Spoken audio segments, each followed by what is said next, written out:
All right.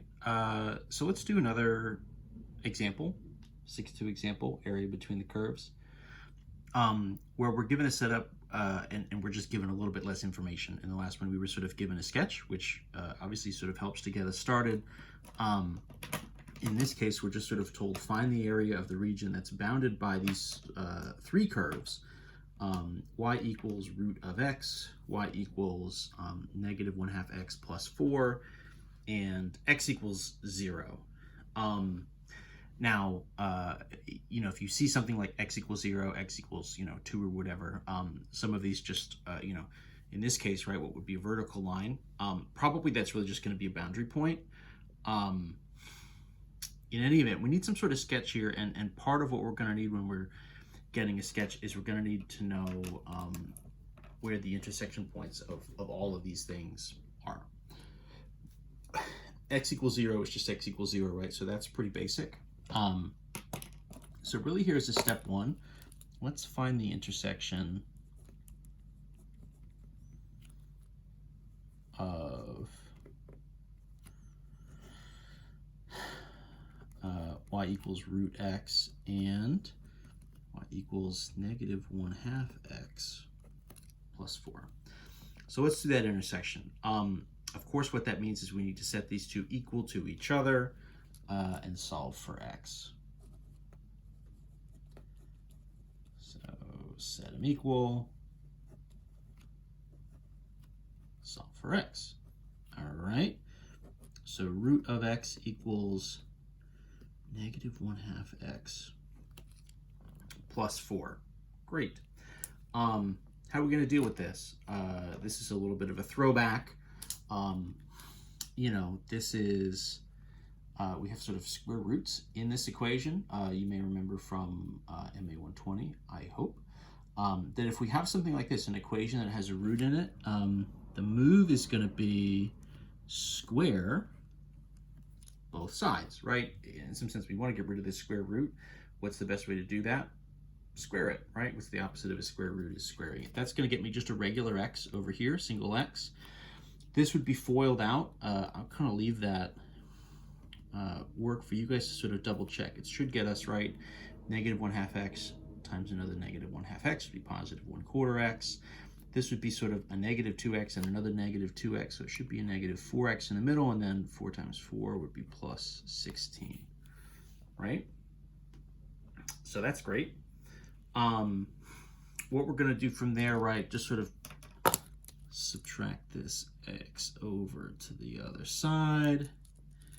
So this becomes, right, 0 is 1/4 x squared, so then this is -5x plus 16. And then I'm going to suggest here a step that you maybe haven't seen before. So this whole thing is just equal to 0.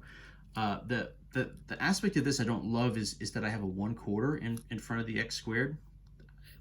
We could do some stuff with that, but I don't love it. It's not great. It would be maybe for the best if that just wasn't there.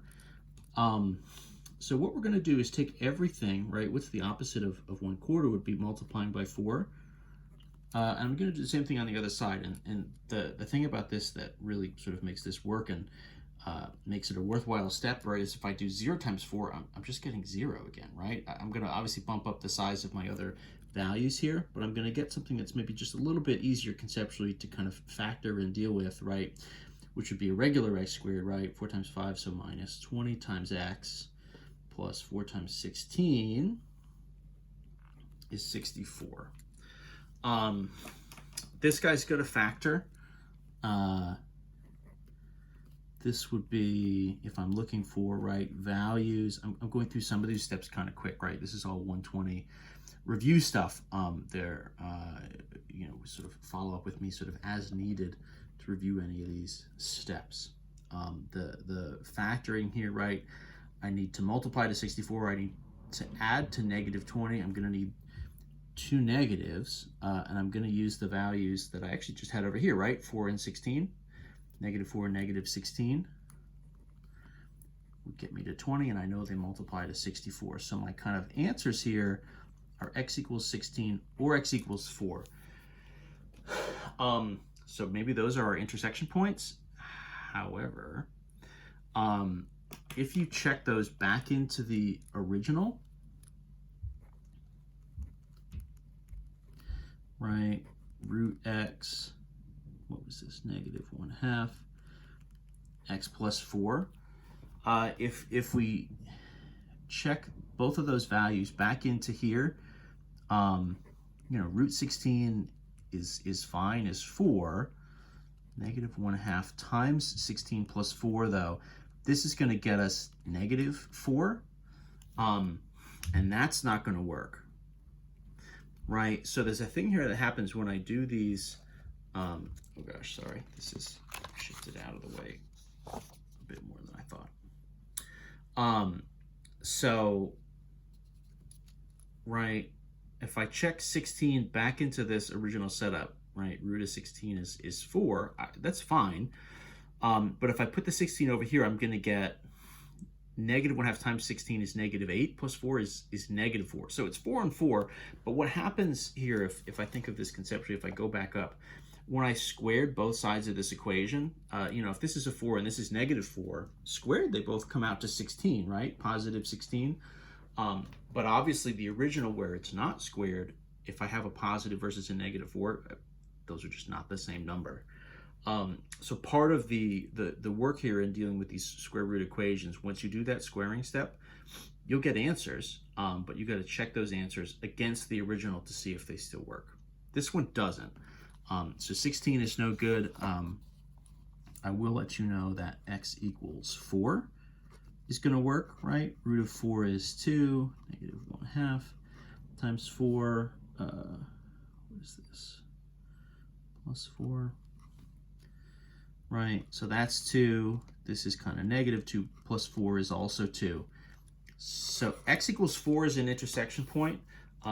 X equals 16 is not, technically, for these two. So that's some information. It's probably right if it was the case that we had two boundaries. If both the 16 and the 4 worked, we probably wouldn't need this x equals 0 back in the original. So just something to consider. Sometimes what you're sort of given for information kind of tells you a little bit about what's happening here.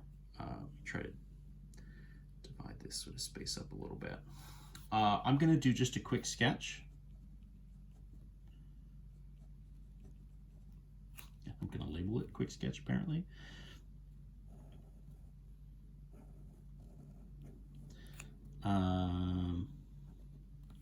So what do we think? We think this is only going to go out to 4. So let's go 1, 2, 3, 4, 5. And where's this guy going to start? -1/2 x plus 4, right? So that's slope -1/2. The y-intercept is 4, right? So kind of 1, 2, 3, 4. Maybe start that one up here. So our different curves, right? Root of x is sort of like a parabola on its side, 0, 0, 1, 1, and then we've got to go out to 4 until we hit 2. So root of x is kind of like that. Our line, right? So drop 1 over 2 to here, drop 1 over 2 to here. Apologies for getting this just like very close up shot of my hand. My hand looks like it's as big as anything. Right, so there's our x equals 4. That's the intersection point. And then to make sense of, right, this is where that sort of third piece of information comes in, right? So this is the area bounded by, so root of x, -1/2 x plus 4. I mean, in theory, there's sort of a region here, and there would be a region over here. But the third line here is the x equals 0, right? And that's right on the axis. So if I'm talking about the region that's sort of covered by, you know, bounded by all three of those things together, it's going to be that region there. And then visually, once we have it sketched out, we can kind of tell that the -1/2 x plus 4 is the upper function, right, is on top. The root of x looks like it's the lower function. And then the boundaries, right, this is going to run from 0, that left boundary that we're kind of given, out to x equals 4, which is where these two guys intersect. So my setup is going to be, right, integral from 0 to 4,